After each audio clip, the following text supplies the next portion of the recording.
Indeed, it is well with our Lord, and it is well in our soul, and it's well with our soul when the Lord is in us. Sabi nila, payapa ang buhay pag ang Panginoon naghahari sa atin. And for our souls to be well in the Lord, we have to have the courage to change what should be changed. And we should have the serenity to accept what cannot be changed. And according to one quote, the wisdom to know the difference. Dapat alam natin kung merong dapat na baguhin, kung merong dapat na lang tanggapin, at malaman natin kung alin yung alin sa dalawa na yon. For us to continue to have wellness of soul, ang ating pag-aaral ngayon, pinamagatan natin mga katotohanan or facts of life na sana huwag nang problemahin o kaya tanggapin na lang para mabawasan ang hirap ng loob. Yan ang maiksing pamagat ng ating pag-aaral. Or facts of life that must be accepted for our souls to be well. Heavenly Father, we thank you for wisdom that comes from you. We now ask you to be our speaker. Lead us, teach us, heal us, guide us.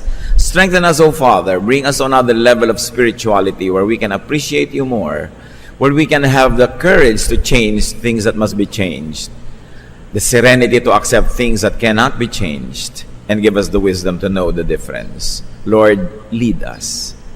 Quiet our hearts. Use your servant only as your instrument, but be the speaker.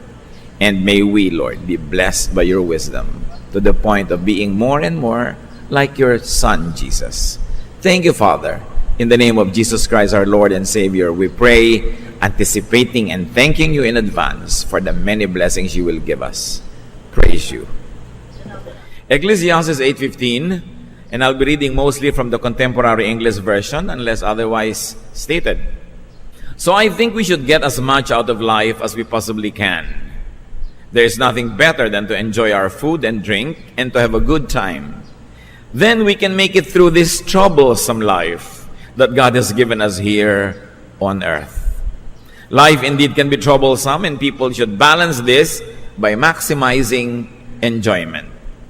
Dahil sa kasalanan na rin ng tao, maraming tuwid ang nabaluktot, maraming liwanag ang dumilim, maraming bigat at hirap tayong daladala, at kailangan lang matuto tayo kung paano paparamihin ang saya at papakontiin ang lungkot sa buhay.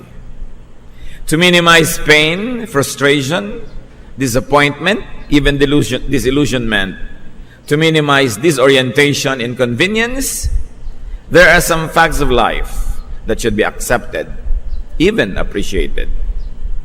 Parang biyanan o manugang, hindi na pwedeng palitan, kaya dapat na lang tanggapin. At hindi lang pagtiyagaan, dapat tutunan na enjoyin. One fact of life is that people change. Nagbabago ang tao. Yung pinakasalan mo 30 years ago, iba na siya ngayon. Yung minahal mo 5 years ago, magbabago yan.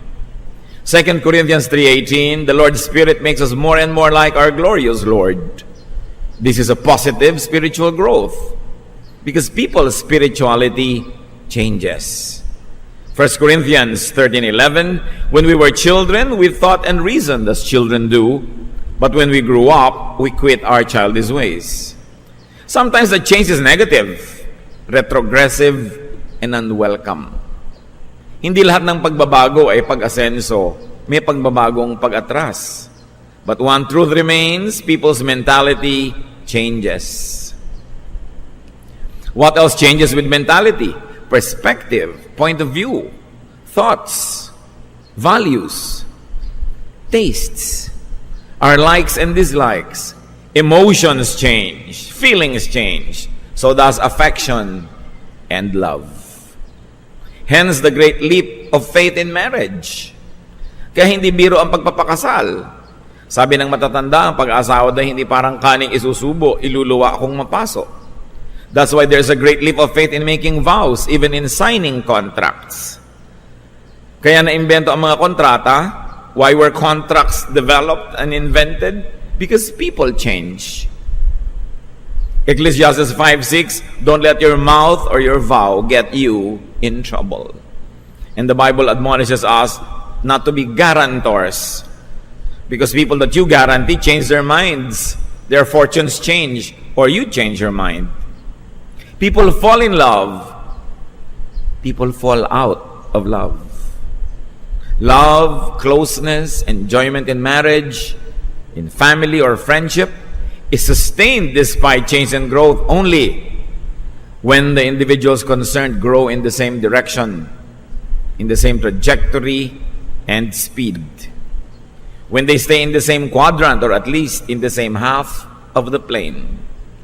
So when you travel together with someone in your life, at least if you're both traveling northeast, you're in the same quadrant. If you're both traveling north, you're in the same half of the plane. But if somebody begins to travel southwest and the other northeast, probably another half of the same plane, but not in different quadrants anymore. What if somebody travels north and the other one travels south? That's why people separate ways.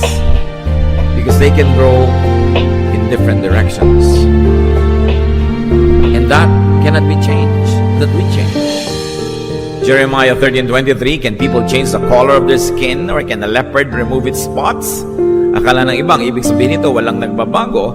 But this sense of permanence is more about natural or inborn, even genetic traits, not about those related with mentality or emotion that could be affected by the environment.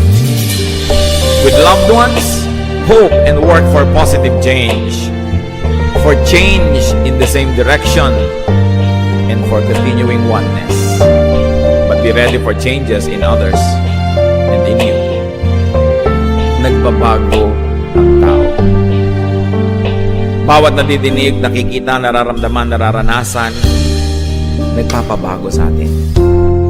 Kaya pag sobrang magkahiwalay ang mag-asawa, magkahiwalay ng kinakain, magkahiwalay ng buhay, magkahiwalay ng lugar, at hindi matibay ang pag-ibig nila at hindi sila parehong sumusuko sa pag-ibig ng Diyos, maaaring magkalayo ang loob. At pag nagkalayo ang loob, kasunod na lang na maglalayo na pati ang kanilang mga buhay. Tinatanggap yan. People change. That's why if you care for somebody very deeply, you try to change in the same direction or trajectory or speed so you don't fork ways. You don't separate ways. Pinagsisikapan yan. Another fact of life is partners can become unfaithful. I don't want to burst the bubbles of those who are newlyweds. Loving or not loving a partner can become unfaithful. Pag may pinapakasalan kayo, umaasa kayo magiging matapat yon at sumusumpa kayo magiging matapat. Pero magbibigay kayo kahit konting puwang sa puso nyo na maaaring madapa, magkamali ang isang tao at maging unfaithful. Most of serious counseling is about unfaithfulness between spouses. Malakay 2:15, don't ever be unfaithful to your wife. Why the abundance of such commands? Kasi nangyayari. What is important is for you to be faithful yourself, because you can control yourself by God's power, but leave some room for your partner's tendency to and capacity for unfaithfulness. Sometimes what is most painful are people who never even expected, suspected, or imagined that their spouse could be capable of unfaithfulness. And then suddenly they realize, may anak na palang 12 anyos kay kumare. Ang sakit, kasi buong buhay, nasa ilusyon ka na perfect ka na pangasawa mo. We pray for that. We strive for that. But leave room for the possibility so that if it does happen, there will be less pain. Facts of life. Not to just burst your balloon, but we should be grounded on fact. Be ready for people's possible unfaithfulness to you, be they business partners, be they relatives or friends or associates. Leave room for it. Fortify yourself against it. Accept its possibility from the start. It will minimize pain if pain would come. Jesus says in Mark 14:38, watch and pray so that you will not fall into temptation. The spirit is willing, but the flesh is weak. Now this weakness of the flesh must be thought of by those who have to forgive, not those that commit errors. Kung meron kayong partner na nagkasala sa inyo, kayo yung mag-iisip, the flesh is weak. Pero kung kayo nagkakasala, hindi nyo sasabihin sa partner nyo, kasi the flesh is weak, biblical yan, kaya ako naging weak. Don't ever abuse such truths. Another fact of life, people get sick. People age. People die.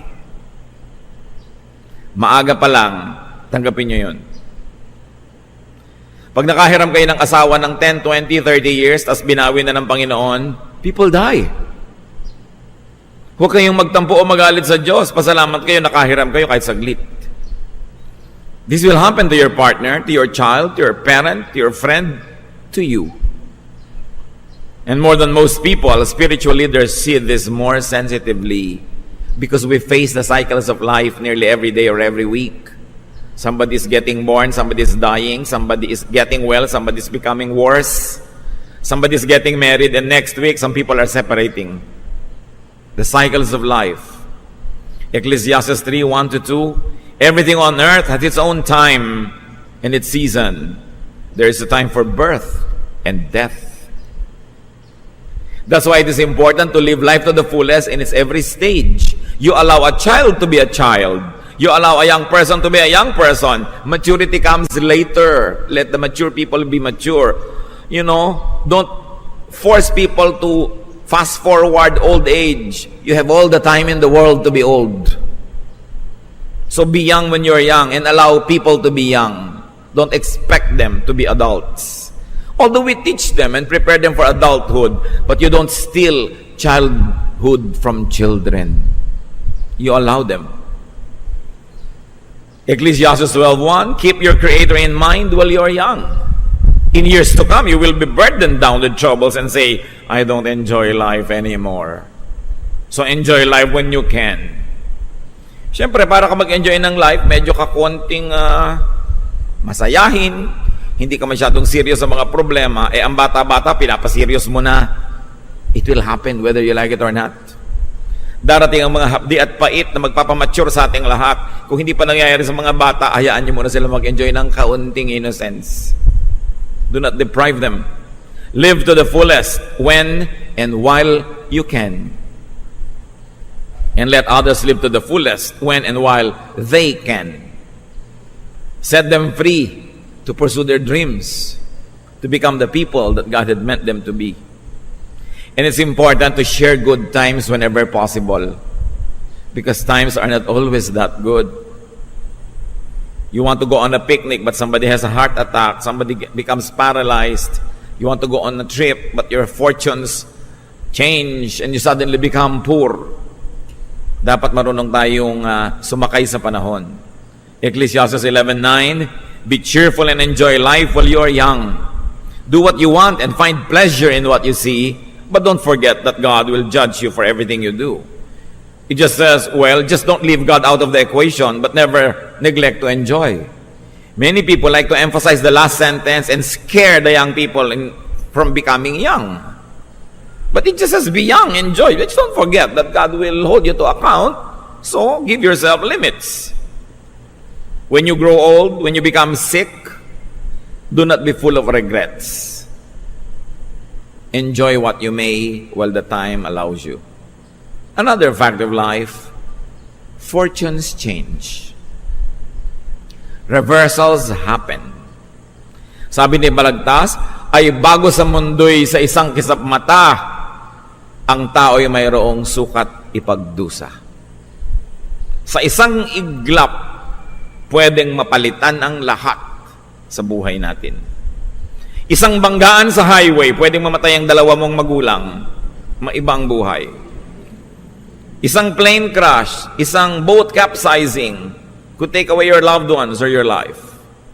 Isang maling galaw, nahulog ka sa hagdan and got paralyzed from the neck down. Anything can happen. That's why we should celebrate life whenever possible. Job went from everything to nothing and then thankfully to everything again. Not everybody ends that way. Usually pag nagka-reversal, nakakamatayan na yung reversal. Unless the abundance love of God takes over and that you do the right thing to even attract the good blessings of God to come your way. It can happen to anyone. So be ready for any sudden change. Huwag kayong mabuhay na parang hindi na magbabago ang lahat. Kung sobra kayong hirap, huwag kayong maghinagpis lagi. Mababago yan, pwede. Kung sobra kayong yaman, huwag kayong magyabang. Hindi nyo alam. Proverbs 27:1, don't brag about tomorrow. Each day brings its own surprises. And sometimes the surprise is scary. When you are up, when you're young, strong, prosperous, be nice. As they say, be nice to people on your way to the top, because you will meet the same people on your way down. Hindi dapat nahihibang at nalalasing. When you are down, work and hope, because fortunes can change. Another fact of life, success invites unwanted attention. Success invites hangers-on. Pag panalo ka, maraming lumabalapit para humingi ng balato. Success can invite envy and competition. Don't think that when you become successful, things will be rosy. Success is given only to a few because only a few can bear the burden of success. Because so much burden goes with the terrain. May mga artista pa nagrereklamo, ang dami daw intriga. Gusto mong sumikat, natural, atra ka ng intriga. Ngayon, kung ayaw mong huwag kang mapansin, pumasok ka sa factory ng hopya. Sa factory nga ng hopya, may intriga din eh. Di ba? Ganun talaga yon. If you cannot bear the heat in the kitchen, get out. Ganun talaga. Proverbs 14:20, but you have lots of friends if you are rich. Siyempre yung friends na yon, open and close quotation. When you are famous or powerful, people pretend to be your friends. Success has many relatives. And when you're successful, jealousy will surround you. Kasama yun. Ecclesiastes 4:4, then I realized that we work and do wonderful things just because we are so jealous of others. This makes no more sense than chasing the wind. Most of the time, you want to excel not because you believe in excellence, but you only want to be ahead of the other person. You want to have the edge. So, you want to be successful, be ready for critics, for competitors and wreckers. Most criticism comes from envy. So, kung nakikriticize ka, at least pasalamat ka napapansin. Kaysa hindi ka mapansin dyan. Another fact of life, love hurts. Akala mo love pink, kumisan lang yon sa simula. Sabi nga sa isang pelikula, bakit pag nagiging totoo ang pag-ibig, sumasakit na? So alam mo daw, pag nagiging totoo, nakakaramdam ka na ng kirot, nakakaramdam ka na ng selos, marami ka na mga hinahanap na wala doon, nagiging totoo. Love is a rose, yes, but it has many thorns. Jeremiah 17:9, the heart is deceitful above all things and beyond cure. Who can understand it? Especially if it is the heart of the one you love. You can find so much of it and so much discontentment because a loving heart is never satisfied. At ang pag-ibig ay sakim at aayaw ng kakabiyak o wala na kahit ano o ibigay mo ng lahat. Sabi ni Jose Corazon de Jesus. And that is why parents feel happy and at the same time sad when their children fall in love. Because they know that love will have its rose and its thorns. So when you love, when you fall in love, expect to take the thorns as well as the roses. Another fact of life is that only one wins, and it's usually the opponent. Why? Statistics will tell you that the opponent has more chances of winning because there are many. Marami kang kalaban eh. Kaya ang dami ng chance na hindi ikaw yung mananalo. So you work, pray, and hope for victory, but be ready for defeat. That's why you have school contests. You have little leagues. You know what those small contests are for? For us to practice in defeat. To practice for defeat. Kaya mga bata, ang mga young people, pinapasali natin sa maraming contest, hindi para sila laging manalo, para masanay silang matalo. Dahil maraming talo sa buhay. Hindi laging panalo. Ngayon, kung natalo ka, nagpo-protest ka na. Your little kid does not win in a declamation contest and you go to court. You call every teacher demon and you raise hell in the school. You are teaching your child not to accept defeat. We make children go to contest, prepare them so that they could win, but also prepare them that they might not win because chances are they won't. And when they can accept defeat graciously, learn it, improve upon it, build upon it, then you are making a good person. You are developing character. You cannot always win. It's a fact of life. Dapat sinasanay. That's also why most of the time we allow our children to have pets. Because the lifespan of pets is much shorter than our own lifespan. And so if nature would take its course, the pet would die ahead of our children, and our children gets their practice in bereavement because people die. Nagpa-practice tayo sa mga pets. Hindi nyo naman papatayin yung pet para kayo mag-ensayo, no? Pero ang mahalaga, sinasanay natin. 1 Corinthians 9:24, you know that many runners enter a race, and only one of them wins the prize. Spiritually, so run to win. In any contest, run to win. But if you don't win, ask yourself why.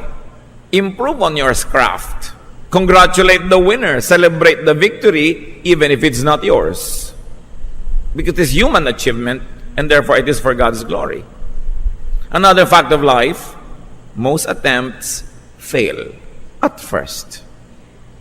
Bihira naman na first attempt mo, panalo ka na. Konti lang ang sa golf, hole in one. Alam niyo ang goal ng golf? Paluin yung bola at pa-shootin doon sa butas. Pero nakakita na kami, isang palo lang, nag-shoot agad, yun ang hole in one. Bihirang-bihira yun, kaya binibigyan yun ng award. Bihira yun. Madalas, tumirik na yung araw, nasunog na yung balat mo, hindi pa nagsushoot. Yun ang totoong buhay. No? Increase your chances by increasing your attempts. Increase your chances by working more. But when it does not work, ganun talaga buhay. Sabi ng Pranses, c'est la vie. Sabi ng mga Aleman, so ist das Leben. That's life. Ganyan talaga. Ecclesiastes 11:6, sow your seed in the morning, and at evening let your hands not be idle, for you do not know which will succeed, whether this or that, or whether both will do equally well. Kung gusto nyong marami ang pagkakataong magtagumpay, marami ang pagsisikap na gawin nyo. Gusto nyo marami kayong tubuin, marami dapat ang pamumuhunan. Gusto nyo maraming anihin, marami dapat itanim. Kasi hindi nyo alam kung alin ang tutubo, alin yung mamumunga, alin ang magkiklik. You never know. That's why don't put all of your eggs in one basket. Or if you do, watch that basket. Kasi inilagay nyo na doon lahat. Kahit sa pag-ibig, huwag nyo inilalagay lahat sa isang tao lang. Dahil paano kung bigla nagtaksil? Hahanapin nyo si Basilio. Huhulihin nyo ang sawa sa lumang simboryo. Anong gagawin nyo? Tatalong kayo sa Pasig, mahuhuli kayo dahil madadagdagan ng pollution. Kailangan handa ang loob. Ecclesiastes 10:10, if the axe is dull and its edge unsharpened, more strength is needed, but skill will bring success. So gusto mo ng mas maraming chances to succeed?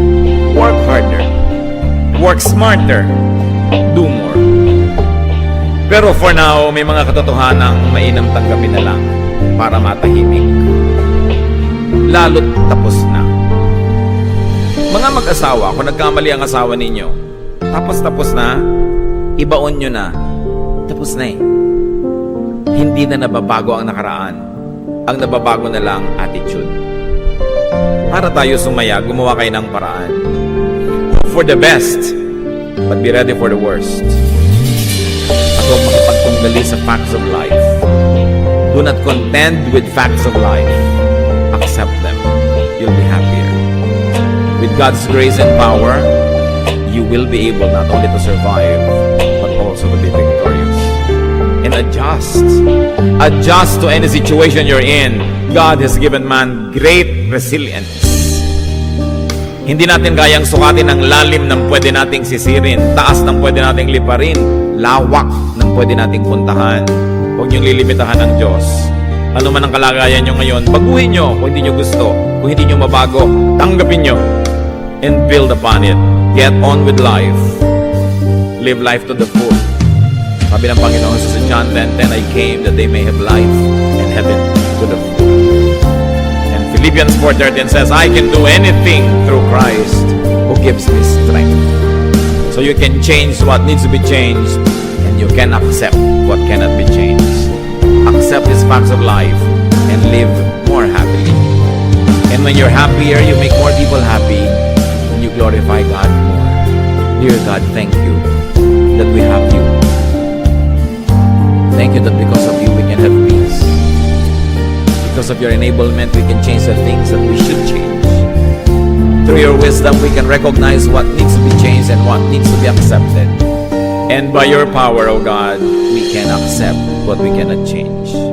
Teach us to adjust. Teach us to complain less and less. And to celebrate life, to look for things that need to be celebrated and not focus on the things that are not there. Lord, as we continue to enjoy the life that you lend to us, allow us to glorify you with fruitfulness, with good deeds, and with happiness, not complaints. Teach us to strive to be happy. Father, we thank you in the name of your Son, Jesus. Let's continue in the spirit of prayer. Bow your heads before the Lord in silence and ask God for more personal guidance, enablement, correction, and healing to accept the facts of life. Lord, in silence, speak to each one of us according to our circumstance.